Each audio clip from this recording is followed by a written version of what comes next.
हालांकि ज्यादा समय ना लेते हुए एगो बहुत पुराना गीत रहे भरत शर्मा जी के। जब से गवाना बके कि जब से गवाना बके जब से गवाना बके दिनवा धरायु कि जब से गवाना बके दिनवा धरायु रतिया में नींद न आवे देह पिया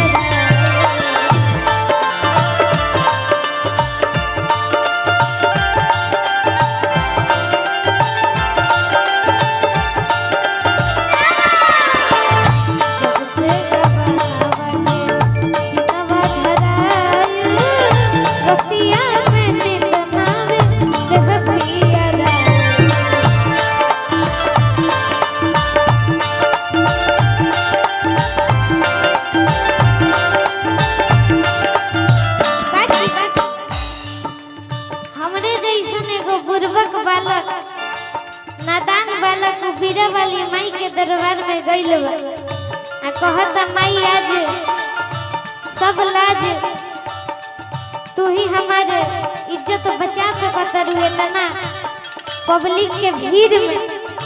तो नादान बालक माई से का कहता बट्टे बोरी गोरजी हसन बट्टे बोरी गोरजी हसन गोरजी लगावे बट्टे बोरी गुरुजी हसे और जी लगावे अब हो माता जी तो है बेटवा बुलावे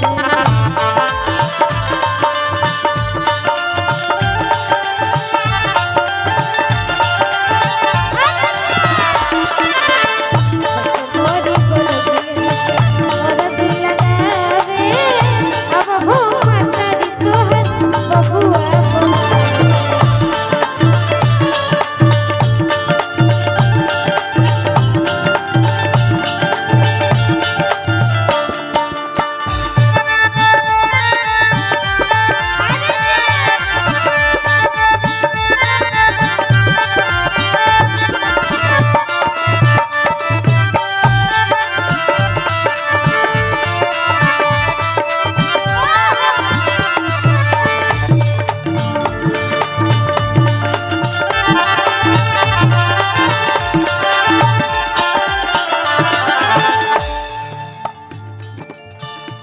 बाकी आगे भाव में का कहत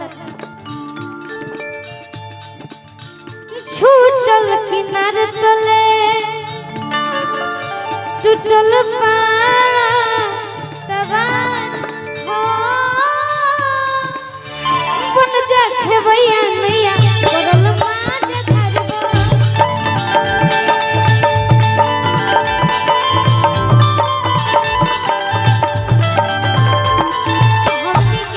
धरबो भाई बने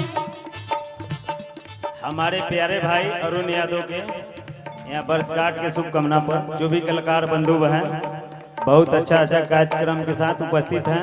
हमारे चाचा भाई बंधु जो भी माता पिता सभी लोगों को नवनिवेदन है। हमारे ये जो छोटू भाई है ये दोबारा यहाँ पर उपस्थित हैं हमारे प्यारे भाई अरुण भाई के दरवाजे पे।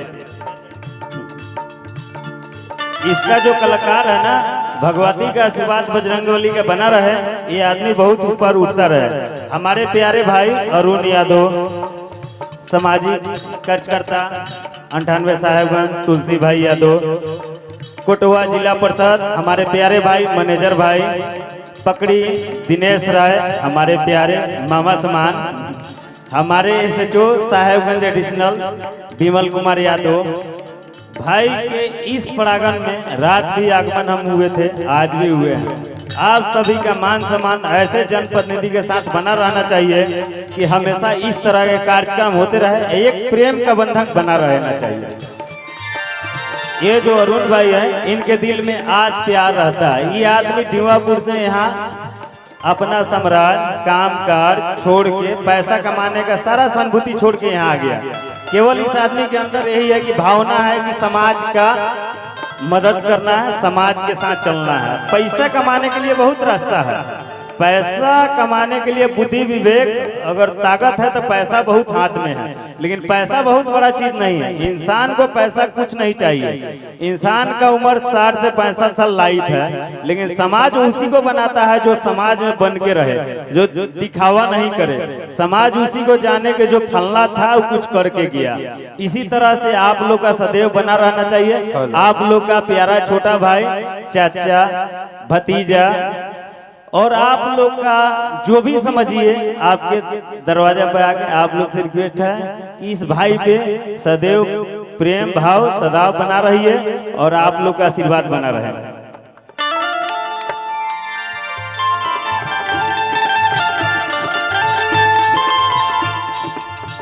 छूटल किनार तल टूटल पतवार हो, बन जाके भैया नैया पड़ल माझधर हो।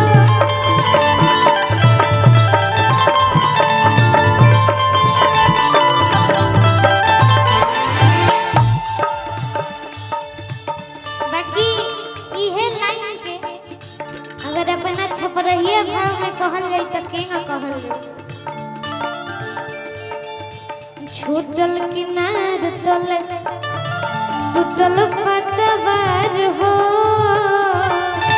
बन जाके भैया नैया पड़ल माझधर हो।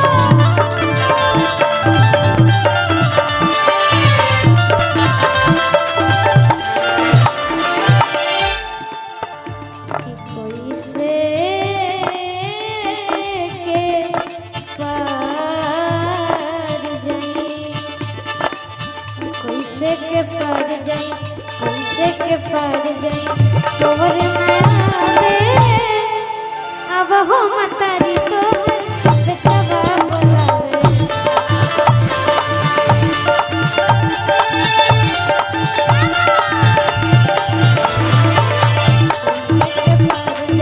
तोहर नावे अब हो मतारी तोहर बेटवा बोलावे।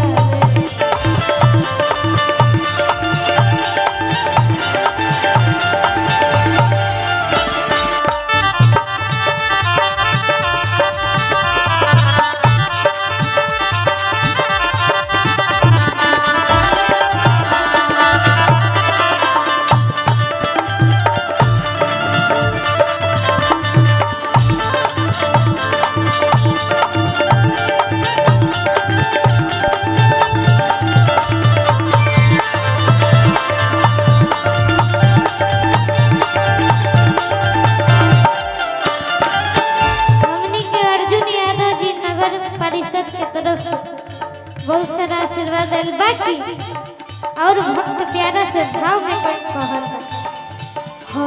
मलकीन तुम्ही सरगमा साज के चाहबू तो रख लेबू बोलू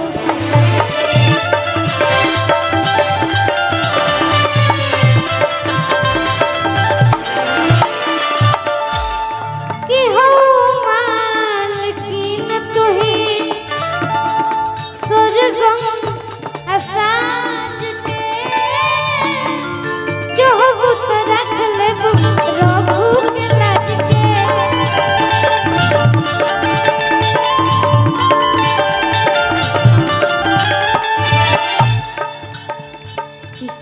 संग दिल संगे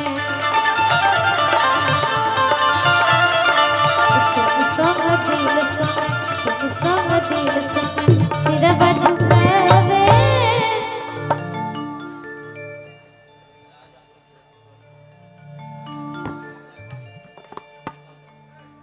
हमनी के सुनीलाल यादव जी के तरफ से बहुत सारा आशीर्वाद संग दिल संगे अरे सिरवा झुकावे।